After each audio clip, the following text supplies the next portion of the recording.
Привет! Слушай, а ты знаешь, кто такие феи? Что? Нет? Это такие маленькие волшебницы, которые живут в лесу. А еще они умеют летать, ведь у них есть крылышки, прям как у бабочек. Да, вот послушай-ка сказку. В одном старом волшебном лесу жили маленькие феи. Каждая фея была наделена каким-нибудь даром. Одна могла прорастить цветок, другая оживить бабочку, третья делала воду прозрачной и чистой. Только одна фея по имени Искорка не могла сделать ничего волшебного.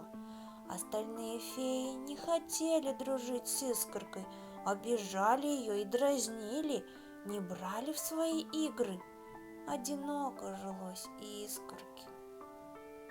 Однажды Искорка, как всегда, не спеша шла по лесу, как вдруг заметила, что в чащу леса ведут необычные следы, огромные и глубокие. Искорке стало очень любопытно, чьи это следы. Такого огромного зверя, который мог бы их оставить, фея еще ни разу не встречала. Искорка пошла по следам и скоро зашла так далеко в лес, что испугалась. Она хотела даже вернуться, но решила все-таки посмотреть, чьи же это следы. А следы эти были огромного тролля, забредшего в волшебный лес. Он любил ловить и мучить маленьких фей.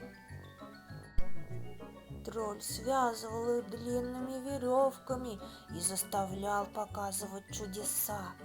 Феи не могли убежать, потому что эти веревки были не простые, а заколдованные. Поэтому ни одна фея не могла их развязать. Искорка по следам пришла к самой пещере, где жил тролль, и заглянула внутрь.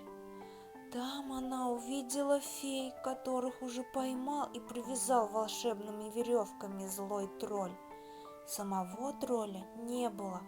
Он бродил по лесу в поисках новой феи. «Уходи отсюда!» — говорили ей феи. «Веревки волшебные, тебе не развязать их!»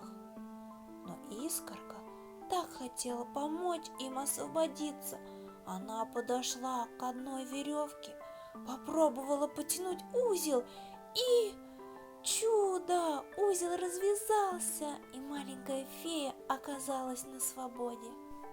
Тогда Искорка быстро стала развязывать остальные веревки и спасла всех фей.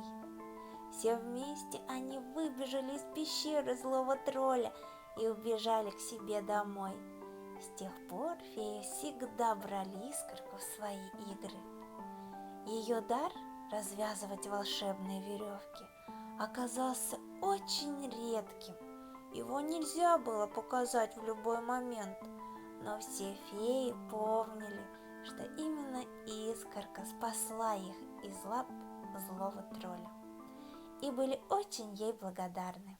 Вот такая вот сказочка, дружок. Поэтому не стоит огорчаться, если ты чего-то не умеешь. Ты обязательно найдешь то, в чем ты чемпион. Ну а сейчас пока-пока. Пока.